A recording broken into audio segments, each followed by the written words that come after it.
Hey y'all, this is Billy from Perma Pastures Farm. Sorry about the timbre of my voice. I appear to be coming down with something. But nothing, I'm sure vitamin C and a few other things, especially this vitamin D that I'm now getting, will probably help me get through it. But here we are. I want to also give a shout out to my friend and mentor, Danny at Deep South, who inspired these front porch talks. I used to do more of them in the past, but I really don't do them that much these days.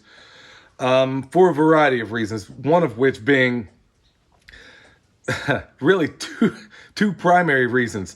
Was one, my grandmother used to say years ago, and it was, be mindful where you impart your knowledge or your wisdom, because the wise don't need it and the fools don't heed it. And I've been trying to do less of that in terms of certain subjects. Also, I mean, the pastor a little while ago at the church I go to had been going through the book of James, and one of the big things that jumped out at me was having control over the words that come out of your mouth.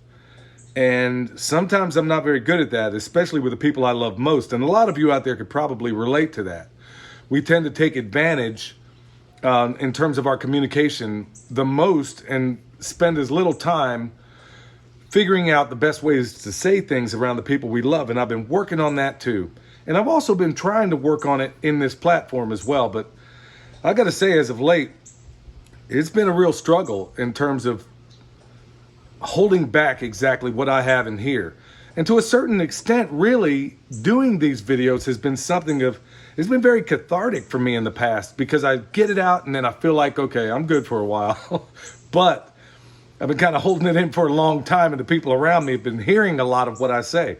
But folks, there's been a series of things that have happened as of late, excuse me, that honestly had me deciding whether or not I wanted to make this video.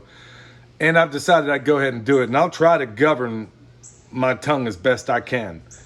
But honestly, this has been an annoyance for me, a frustration, and I'm going to get it out. And it's regarding what everybody seems to be talking about these days, certain people, and that is hoarding. Okay? Let me just kind of give a little backdrop here. Okay, I'm going to go right back to Danny. And the first time I was at Deep South Homestead, I asked him, I said, why on earth are you not calling what you do permaculture? Because it is the consummate definition of permaculture in so many different ways and modalities. And, you know, he looked me dead in the eye and said, well, I really don't want to bring out all the crazies. I understood then, but I understand even better now what he was discussing, because what I didn't really and truly appreciate at that time was the fact that when you say permaculture, there's a certain cadre of people out there, the sanctimonious types within the movement, that want to jump all over you if even the slightest jot or tittle of what you're doing doesn't fall perfectly in accordance with what they think is permaculture. Which, by the way, folks, if you ever visit the places of a lot of these sanctimonious types, you'll find out that by and large, many of those people are the least productive. But they get to be in their ivory tower because all they eat, by and large, is the kale that they grow, and they want to sit there and spend all of their time criticizing the people that are most productive. Now, going right back to Deep South Homestead, you find me another homestead on this planet that does more with the least amount of effort, that has the highest degree of efficiency, all in accordance in many ways with permaculture. If you know where it is, let me know, because I don't know. There are others out there that might be along the same level, but by and large, in terms of permaculture in so many different ways there, I know of nobody that does it better. So I've been accused also, oh, you're an acolyte of Danny from Deep South. In which case, I'm going to say to you people that say that, you're absolutely correct. Because I'm seeking the wisdom of the wisest people I know. I'm getting correction, and I'm glad to accept it, from the people that are doing far more in this space, that have way more knowledge and way more wisdom than I do. So if you say that I'm echoing what they do there, I'm glad you noticed that, because that's exactly what I want to do. And I want to try to visit there as often as I can. And I've said it before. So many permaculture designers think that you have to go in zone 5 to go get inspiration. Well, I go to Deep South, and if you want to take me to task on that, knock yourself out.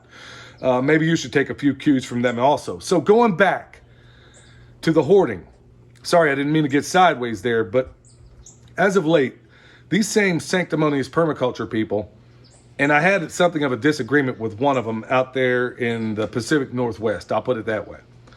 And if you want to keep it up, I'll put you on blast. And if you want to have a battle of wit, yeah, you're about to be sadly disappointed with, I won't even go there.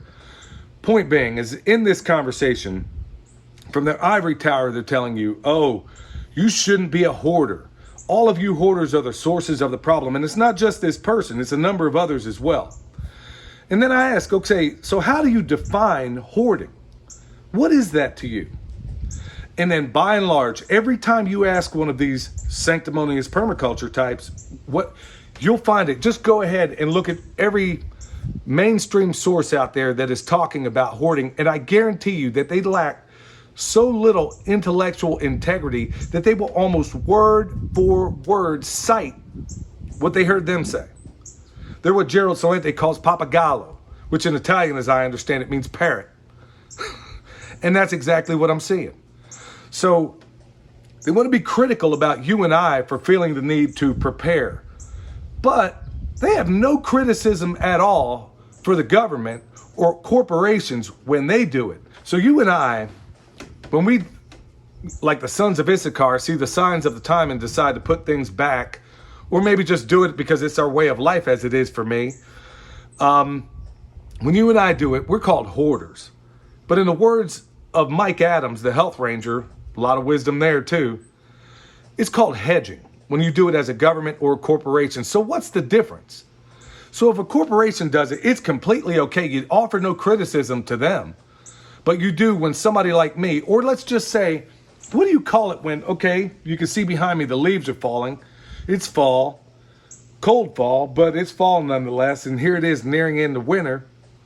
So what do you call it when I go out here and all this dead timber you see behind me right now, when I take it down, which I should have done months ago. Anyhow, that's another story. But all this dead timber I take down and I stack it up through this winter, maybe even enough for the next winter, or maybe the winter after that. Because I knew that I needed for my wood burning insert that I saw and foresaw the need to have, because I took that wood and I put it aside for the express purpose of not running my heater in this house, the electric heater, which is costing me money, because I did that, what, am I a hoarder now? Or everybody else out there who sees the need and feels the need to do these very same things, I guess they're hoarders also? You need to think this thing through, because by and large, many of you people, by and large, you call yourselves deep thinkers, but it sure is funny that no matter what I see popping up in the mainstream, which as of late has been an awful lot about hoarding, you people seem to echo the very same things. You lack, like I said a minute ago, you don't even bother to change up the way it's being said. Do you not realize that? But once again, I'm going to go back. I'm not going to beat that dead horse, because I'm going to take the advice of my grandmother. Like I said, the wise don't need it and the fools don't heed it. So I'm not going to spend a whole lot of time reaching you people. Who I'm trying to reach out there is what Dan Bongino calls the number 3 person. Just by me arguing with the hooplehead over here about something that ought to be common sense, I'm hoping that the third party who's listening to this will honestly consider both sides of that argument, and might take some of the merits that they find useful out of what I'm saying and put it to use. Even if you see some merits from the other side, absorb what's useful. In the words of the late, great Bruce Lee. Wrote that in the Tao of Jeet Kune Do, by the way. Anyway, point being, those people who are listening to this debate, no matter which side it comes down on, use your own critical judgment and find out which one makes more sense. Okay? I'm not trying to stifle your argument like some of these people do. Just by the way, if you go to their platforms, ask a critical question. Don't come down on anything. Just ask a series of questions and see how well and quickly they stifle you. Because that's they can't have a free exchange of idea. They can't have a cross-pollination of your ideas and theirs. It has to be their idea, and they're so absolutist that they can't even welcome the notion of another idea in their bubble. We'll call it that. So all of you sanctimonious permaculture types, I've been taking it easy on you as late, but I think it's time I come out of retirement. And really, I don't care about the algorithms and how this goes. Like I said, I'm trying to reach that third person. So hopefully, folks, this video has been a blessing of you today. And like I said, at the end of the day, if you don't find what I'm saying useful, don't absorb it. But maybe take some of these parts and pieces that you can. And like I said, think about the signs of the times. Maybe you want to go ahead and get a little more propane this year. Maybe you want another propane tank. Maybe you ought to be chopping up some wood or finding out curious places where you can get some of that. Because frankly, it's getting a little bit colder. Anyway, remember, folks, I'm going to leave it there. I'm not going to go on about it. Plus, I'm getting cold and I'm not feeling all that great right now. So anyway, remember that at the website we do have comfrey for sale. We also have the world's best deer repellent. That stuff kicks buck. Thank you very much, Justin Metcalf.